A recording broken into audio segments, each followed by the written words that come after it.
Jésus-Christ a déclaré qu'il est venu non pour être servi, mais pour servir et donner sa vie comme la rançon de beaucoup. Marc 10, 45. La question surgit alors, pourquoi avions-nous besoin d'être rachetés? L'idée d'une rançon est un paiement qui doit être fait en échange de la libération d'une personne.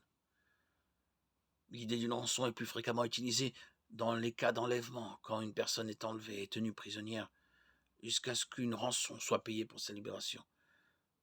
Jésus a payé notre rançon pour nous libérer de l'esclavage. Esclavage de quoi? L'esclavage du péché et de ses conséquences. La mort physique suivie par la séparation éternelle d'avec Dieu. Pourquoi donc Jésus a-t-il dû payer cette rançon?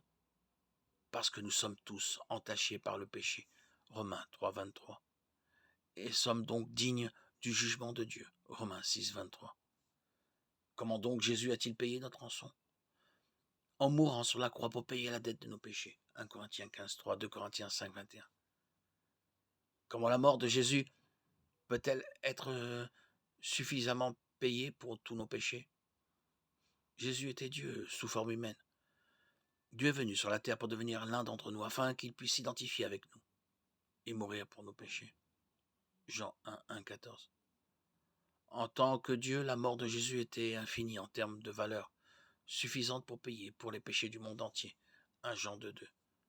La résurrection de Jésus après sa mort a démontré que celle-ci était un sacrifice suffisant, qu'il avait vraiment vaincu le péché et la mort.